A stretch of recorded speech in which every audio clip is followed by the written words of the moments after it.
të hapur për gjithë kapitullin e negociatave nikore rekord. Fillimisht, si keni parë organizimin e samitit diasporës dhe sigurisht dhe deklaratat e kryeministit Rama sa i përket integrimit të Shqipërisë në Bashkimin Evropian? Në radhë parë, kjo është një temë që unë vënë 29 vjetë në emigracioni njoh mirë, kam qenë një figurë këtu që me thënë drejtën në bëj pjesë për vitesh në atë pak bërtham që mund të konsiderojmë që ka në mënyrë të organizuar diaspora. Kjo ka qenë një nga maskaradat më të shumtura politike që Rama ka bërë me diasporën.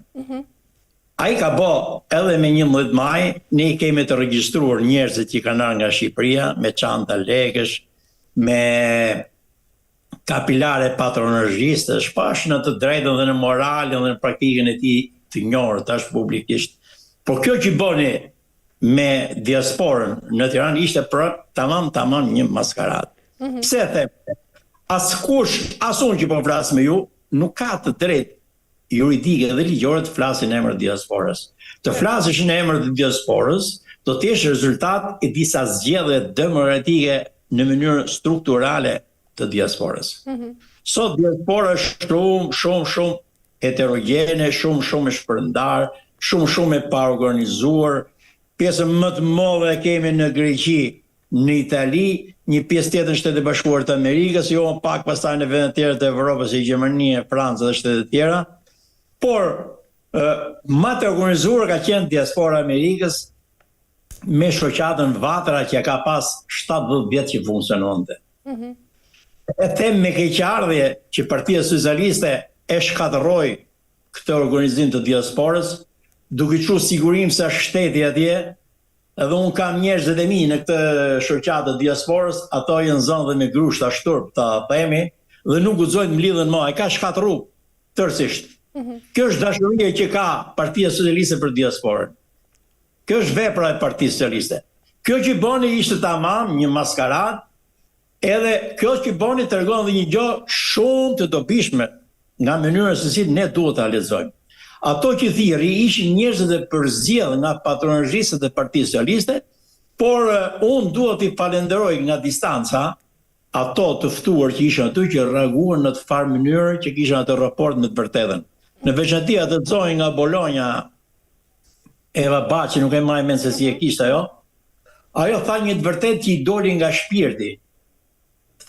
Pra edhe pse i kishin zgjedhë vetë, edhe pse ishin njerëz e maj të vetë, ju e patë se si reaguan. Kompletamente maskarat. Nuk hecët përpara me kështu gjanash, nuk hecët. Nuk ka kush drejt pas përfaqësoj. Ne kemi në Rom një bërthom që janë 300-400 veta me koordinator nga gjysma e rajonet të Italisë, edhe prap unë mbështes dhe zërët që janë kundër nesh, sepse nuk ka dalë me zgjedhje demokratike nga çdo region i Italisë. Ka dalë pjesërisht, por prapë është më mirë nga çdo gjë që ekziston sot. Qartë. Sa i përket deklaratave të Shqipërisë pra drejt Bashkimit Evropian, si keni parë atë që Rama e quajti pra një rekord sa i përket hapjes së grup kapitujve. Mendoni se ky është tashmë një sukses i plot, zoti Dika, apo nga ana tjetër ka më shumë vend për realizim duke pasur parasysh edhe problemet që ndodhen në vendin tonë? Qiko, unë e kam thënë dhe intervisti, atë unë për vetë kam shumë të lehtë ta kuptoj Ramën, se e kuptoj gjithmonë për smrapshë dhe marr të vërtetën eksakt, nuk e bëj kur. Çdo gjë që thotë Rama është e kundërta. Rama thotë që vetëm me ne hyn Shqipëria në Bashkimin Evropian. Edhe na ka thonë të kundërtën, vetëm me PS nuk mund të hyj Shqipëria në Bashkimin Evropian. Shqipëria ka 13 vjet që Bashkimi Evropian i ka nul, jo vetëm dyrët, po edhe derën e Bargjës e themen nga Shqaku, ka pasi derë 2 shtëpi e diçka nga Bargja. Ja ka nul dyrët Shqipërisë Bashkimi Evropian. Me qeverisjen e Partisë Demokratike, qysh muajt e para në vitin 1992, Shqipëria u pranu antar i Këshillit Operacional të Atlantikut Veriut. Sa po erdhën mandatin e dytë pushtet, Shqipërisë ju hapën 2 dyrët më të mëdha të Bashkimit Evropian. Ju hap dera e NATO-s, një benefic, një mirë që e prek çdo familje shqiptare. Kur mbyll dera ndarkët me fletë gjumë është i qetë. Si antar të NATO-s. Pra ishte një sukses që e prekur çdo shqiptar. Një sukses tjetër më i madh dhe më konkret akoma. Në mandatin e dytë u fut në marrëveshjen e Schengenit. Çdo shqiptar u pajis me pasaportë biometrike dhe lëviz në gjithë shtetet e Evropës lirshëm. Pa pas nevojë për të pasaportën e premtuar europiane të Ramës që do prit gamor dali bari, do të presin kur do aprovohet pasaportën. Shqiptarët kanë nga 2010 që lëvizin lirisht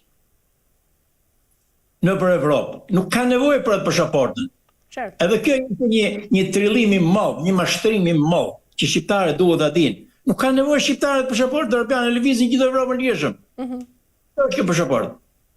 Ai gënjen ditën për diell. Edhe nuk turprohet kur gënjen. Sepse ne nuk jemi të zot t'ia demaskojmë gënjeshtën. As media Shqipëri, as opozita nuk është zonjë në nivelin e duhur, me thënë drejtë. Qartë. Çfarë do të kishte bërë zoti Dika Partia Demokratike ndryshe pra nga kjo qasje e kryeministrit Rama sa i përket procesit të antarësimit të Shqipërisë në Bashkimin Evropian?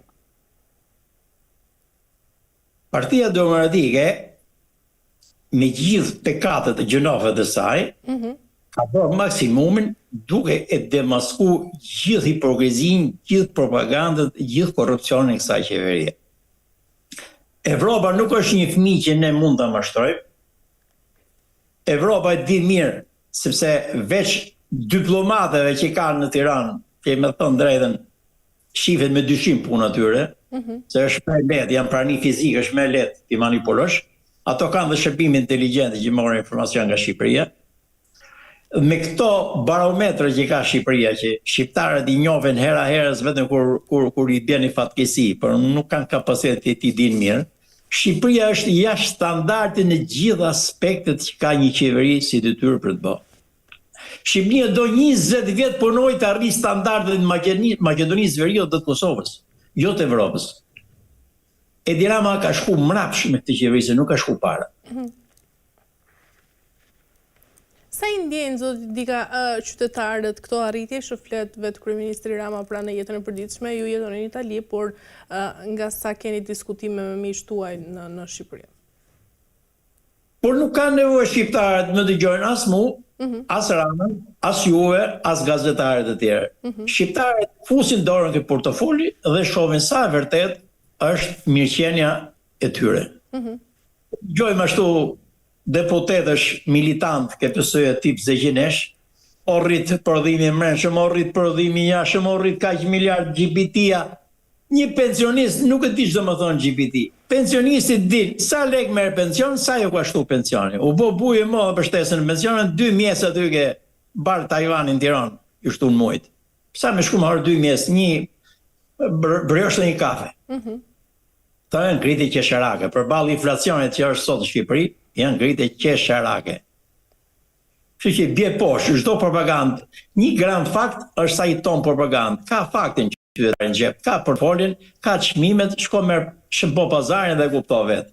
Pse nuk kryen shqiptarët, zoti Dika, për të protestuar se i përket sigurisht unë e përmenda edhe në fillim që do të flasim për rritjen e çmimeve të karburanteve dhe jo vetëm që ka ndodhur për shkak të asaj që tashmë po ndodh në lindjen e mesme. Pra, pse qytetarët shqiptar nuk ngrihen për të kërkuar të drejtat e tyre sa i përket këtyre çështjeve? Qiko, këtu më lejoni të ndalem pak, se shqiptarët i shoh qik dhe në akuzë të disa analistët pa kujdesshëm, jo shqiptarët dhe kështu shqiptarët dhe kështu. Shqiptarët që e një popull shumë fisnik, shumë kurajos dhe shumë lavdishëm. Në rast se ne na mridhen aq njerëz në bulevard ku bëhet një protestë kombëtare, që janë mbledh shumë fare për mendimin tim, duhet jemi krenar që kemi popull kaq fisnik. Pse e them këtë? Të grumullohesh rreth pushtetit është shumë e lehtë, sepse ai të komprometon. Pushteti të jep një tender, pushteti të jep një vend pune, pushteti të jep një ekskluzivitet, pushteti të jep një privilegj, pushteti të jep një mbrojtje. Edhe njerëzit me karakter të dobët, servilat, gazetarët pa shtyllmesi, shkojnë dhe lehen gjithë aty ku është pushteti.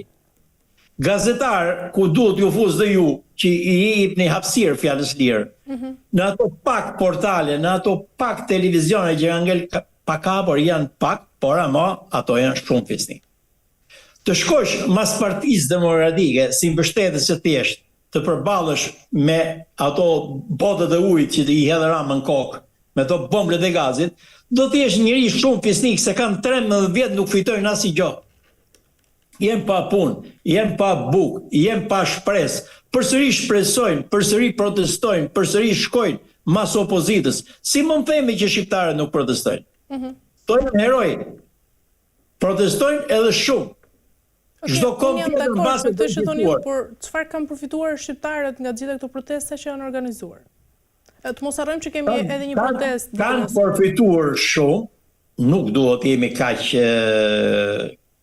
jo një listë, po kaq që ata mund mos ta kapim këtë punë sa kanë përfituar, sepse asnjëherë Rama nuk ka qenë kaq i izoluar, kaq i demaskuar. Sot Rama po kritikohet dhe nga mrena dhe nga vetë njerëzit e vet i ka dalë boja. Nuk i pi ujë më asnjë lloj hipokrizie. Çdo gjë që